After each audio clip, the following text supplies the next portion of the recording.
बात करेंगे इस नरेंद्र मोदी की कि जो एक तरफ तो पाकिस्तान के हाथों जंगी महाज पर जिल्लत आमेज शिकस्त का सामना करने के बावजूद न सिर्फ उसको तस्लीम करने से इनकारी है, बल्कि अब वो ये धमकी भी दे रहा है कि पाकिस्तान सीज फायर जो हुआ है, पाकिस्तान और भारत के दरमियान सीज फायर जो हुआ है वो आर्जी है और मज़ाकरात सिर्फ दहशतगर्दी और आज़ाद कश्मीर पर ही करेगा। मगर दूसरी जानिब बैनुल-अक़वामी मीडिया पाकिस्तान की जानिब से 10 मई को दिए गए भरपूर जवाब को भारत के लिए एक बहुत बड़ी अस्करी शिकस्त के तौर पर प्रोजेक्ट कर रहा है। और इस सेगमेंट में हम आपको 10 मई के बाद बनने वाली सूरत हाल के तनाजुर में बैनुल-अक़वामी मीडिया की कवरेज दिखाएंगे और साथ ही बताएंगे कि आलमी बिरादरी अब किस तरह से भारत की मौजूदा पोजीशन पर सवाल उठा रही है और मोदी को भी क्वेश्चन कर रहे हैं, उसकी जजमेंट को भी क्वेश्चन कर रहे हैं। और इस हवाले से सबसे पहले जो है आपको हम अल जज़ीरा की स्टोरी का ये कैप्शन मैं ज़रा आपके साथ शेयर करूं कि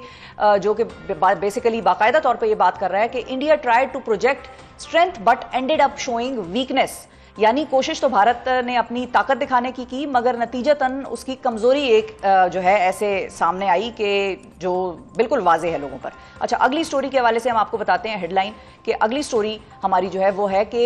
एशिया टाइम्स में छपा है कि humbled and humiliated India should look beyond Modi, यानी कि मोदी से अब भारत को आगे देखना होगा। मोदी ने खासी जो है सिलसिला काम खराब कर दिया है और ये आवाज़ उठ रही है कि लीडरशिप जो है उनकी फिलॉसफी पर, उनकी लीडरशिप पर बाकायदा तौर पर इंटरनेशनल मीडिया सवाल उठा रहा है और इस किस्म की खबरें जो हैं वो छपती चली जा रही हैं। अच्छा, अगर मैं आपको अगली जो हेडलाइन है वो मैं दिखा सकूं तो military operation in Pakistan reveals weaknesses of India's air force, बाकायदा तौर पे उन्होंने हेडलाइन में ही पूरी स्टोरी छाप दी है कि J-10C जो है पाकिस्तान ने जिस तरीके से अपने जहाज़ों को इस्तेमाल किया, जिस तरीके से पाकिस्तान के पायलट्स ने स्ट्रेटेजाइज करके यके बाद दीगरे उनके जहाज़ों को गिराया, शिकस्त दी। 6-0 स्कोर जो है वो पाकिस्तान का इस वक्त दुनिया में छप रहा है, दुनिया एक्नॉलेज कर रही है। Loss of several fighter jets during operation Sindoor, ये बाकायदा तौर पे हेडलाइन के नीचे जो मेन पैराग्राफ एक लिखा हुआ है वो आपको नजर आ रहा है। और इसमें भारत पर भी आवाज उठ रही है। ऐसा नहीं है कि भारत में कोई चीखें नहीं मार रहा, भारत भी मोदी को उतना ही क्रिटिसाइज कर रहा है और जो सेन वॉइसेज हैं, जो इंडिपेंडेंट वॉइसेज हैं भारत में, वो बाकायदा तौर पे अब मोदी की जजमेंट को, मोदी की जो सलाहियतें हैं लीडरशिप की, उनको बाकायदा तौर पे क्वेश्चन कर रही हैं। भले मोदी साहब पाकिस्तान को थ्रेट करते रहे कि पाकिस्तान के साथ बात नहीं करेंगे, देख लेंगे। आज की तकरीर में मोदी सरकार ने यह बात की है कि भारत के साथ जो बातचीत पाकिस्तान की होगी वो सिर्फ टेररिज्म पे होगी और वो पाकिस्तान ऑक्यूपाइड कश्मीर वो वर्ड यूज करते हैं, यानी कि आजाद कश्मीर पे भी वो निगाहें रख के बैठे हुए हैं। वाजे तौर पर उन्होंने अपनी अगली जो सारी सालों की प्लानिंग है वो भी वाजे कर दी है, खोल कर दुनिया के सामने भी रख दी है। पाकिस्तान को अब उसमें कुछ कहने की जरूरत बाकी नहीं बची। उन्होंने बाकायदा तौर पर पाकिस्तान के आजाद कश्मीर का नाम ले दिया है, यानी कि ये भी उनके एक टारगेट्स में कह लें या ऑब्जेक्टिव्स में मौजूद है। आप देखें, English cease fire has Modi's operation Sindoor backfired, ये बात हो रही है कि क्या जो ऑपरेशन आपने शुरू किया था पाकिस्तान के खिलाफ अपनी हेजेमनी खित्ते में कायम करने के लिए, अपनी ताकत को दुनिया के आगे प्रोजेक्ट करने के लिए कि भाई पाकिस्तान क्या छोटा सा मुल्क है, हमसे 3 गुना हम उसके साइज के हैं और हमारी मिलिट्री स्ट्रेंथ बहुत ज़्यादा है, क्या उस ऑपरेशन ने भारत को जो है वो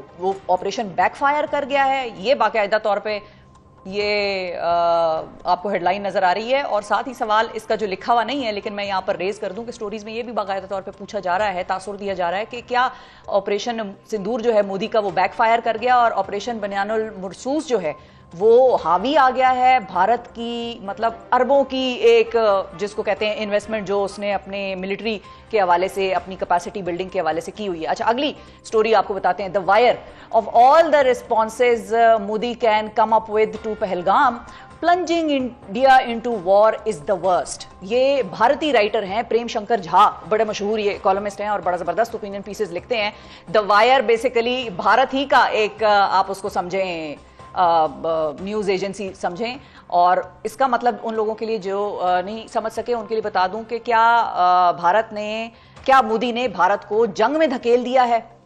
तो इस किस्म के सवालात मोदी सरकार के ऊपर उठ रहे हैं, उनके अपने लोग उठा रहे हैं। बाहर के वेस्टर्न मीडिया को तो आप थोड़ी देर के लिए भुला दें।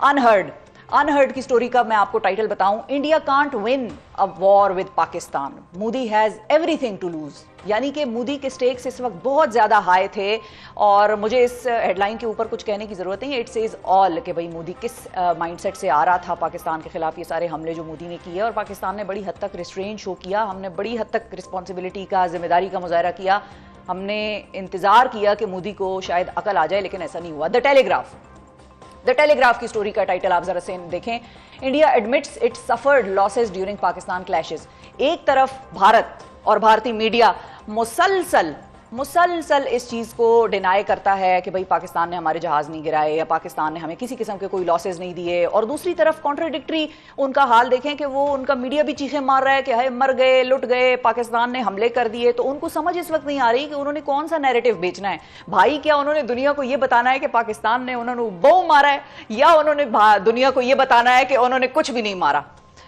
पाकिस्तान नहीं जीत सका हमसे, और क्या कौन सा नैरेटिव उन्होंने बेचना है, उनको अब इस वक्त कोई समझ नहीं आ रही। जिसको कहते हैं ना हवास बाख्ता होना, ये उर्दू का लफ्ज उनके ऊपर बिल्कुल फिट बैठता है। और द नेशनल इंटरेस्ट की स्टोरी आप देखिए और ये जरूर पढ़िएगा, ये मैंने भी पढ़ी, बड़ी अच्छी लिखी हुई है। Why has India's military performed so poorly against Pakistan. ये टाइटल भी सब कुछ बता रहा है, मुझे आगे मतन जो था उसको एक्सप्लेन करने की जरूरत नहीं है। ये वो सवाल है जो पूरा भारत पूछ रहा है, उनके सीनियर एलिमेंट्स जो भारत में मौजूद हैं, पढ़े लिखे भारतीय जो कि ना ही हिंदुत्व की आइडियोलॉजी में बहुत ज़्यादा बिलीव रखते हैं, ना ही एक्सट्रीमिज़म को बाय करते हैं, जिनको इख्तिलाफ है मोदी की रिलीजियस एक्सट्रीमिस्ट पॉलिसीज से, वो पूछ रहा है। उनकी पार्लियामेंट भी ये सवाल उठा रही है कि भाई मोदी का जो भारत है उसकी जो फौजें हैं पाकिस्तान के खिलाफ इतना बुरा परफॉर्म क्यों किया, ये सवाल है जो उठा रहे हैं, और इसी पर अब एनालिसिस भी वहाँ पर चल रहे हैं। तो नाजरीन, ये थी इंटरनेशनल मीडिया और भारतीय मीडिया की भी प्रेस कवरेज जो मोदी सरकार को मिल रही है, और उसके बावजूद मोदी सरकार में इतनी हिम्मत थी, वो इंग्लिश का वर्ड है ऑडेसिटी, वो ऑडेसिटी थी उसमें कि आज वो पाकिस्तान को तड़ी लगाए, और उसमें ये ऑडेसिटी थी कि वो पाकिस्तान को मुंह पे आके ये कहे कि भाई तुम लोग हार गए और हम जीत गए। मोदी सरकार को खुदारा और मेजर गौरव आर्या जो रिटायर्ड साहब हैं उनको ये आप हमारे प्रोग्राम का क्लिप भेजिएगा ताकि उनको पता चले कि दुनिया उनके बारे में क्या कह रही है और सोच रही है और पूछ रही है। 10 मई को पाकिस्तान की जानिब से भारत को मुसलसल दूसरी बार एक भरपूर जवाब दिए जाने और अमेरिका की सालसी में होने वाली जंगबंदी के बाद अब जनूबी एशिया में ताकत के तवाज़ुन में तब्दीली पर बहुत बात हो रही है, और पाकिस्तान की जानिब से अस्करी महाज पर चीनी टेक्नोलॉजी के भरपूर इस्तेमाल के तनाजुर में अब खित्ते में चीन का स्ट्रेटेजिक किरदार भी इस वक्त ज़ेर बहस बना हुआ है। इसके साथ साथ अब यह सवाल भी उठ रहा है कि अमरीकी मुदाखलत के बाद पाकिस्तान के साथ कश्मीर, दहशतगर्दी और पानी के इशूज़ पर भारत कैसे एंगेज करेगा, जबकि आज ही वज़ीर आज़म शहबाज शरीफ की तरफ से ये तजवीज़ भी सामने आई है कि पाक भारत वज़राए खारजा की सतह पर बातचीत के लिए एक मुश्तरका कमेटी तश्कील दी जानी चाहिए। आखिर 10 मई को पाक भारत कशीदगी में अमरीका की एंट्री कैसे हुई और अब जनूबी एशिया में सूरत हाल क्या रुख इख्तियार करने जा रही है, इस हवाले से गुफ्तगू करने के लिए हमारे साथ मौजूद हैं मारूफ अमरीकी सहाफ़ी और साउथ एशियन उमूर के माहिर Michael कुगलमैन। Assalamu alaikum, Michael. Good morning to you. Thank you. Good to be here with you. Thank you, Michael. First of all, how do you look at this Pak-India recent tensions, and if you compare it to the the tensions in the past, how do you think these were the most intense, and what is your assessment? Which side appeared weaker, and in what sense, and which side had the edge over the other, in what sense? Well, this was just a very different type of crisis than we've seen recently in terms of the recent past crises, mainly because there was, the level of force used was just much more. The scale was higher, the intensity was higher, and you just had more cases of hostilities. I think what we've been used to looking at 2019, looking at 2016, is India doing something and then Pakistan either not responding or responding once, and then things essentially wrap up. But what made this crisis so different, and in my view so much more dangerous, is that this was not just a case of a strike, a counter-strike, and a call for de-escalation, but you actually had several different tit-for-tat cycles, and right before the talks started leading to the ceasefire, you had both countries sending drones and missiles into each other's territory and hitting military sites, some of them quite sensitive. This is quite significant, and what I've been saying, and I speak as an outside observer of the crisis and of India-Pakistan relations, this was the closest that India and Pakistan have been to going to war since the Kargil conflict in 1999. I would actually argue that the nuclear deterrent was tested more than it has ever been, at least since 1999, but even on the whole, since Pakistan and India became formal nuclear states in 1998. Just because of the fact that you had military force being used in different parts of each country, the level of intensity was very high, and so many sensitive sites being hit. So you're basically confirming that the nuclear deterrence has also been tested this time after 1995. Yeah, well, I mean, of course, nuclear deterrence is always going to be tested whenever there's any type of hostilities, because both countries have nuclear weapons. But I would argue that in this particular case, it was put to the test,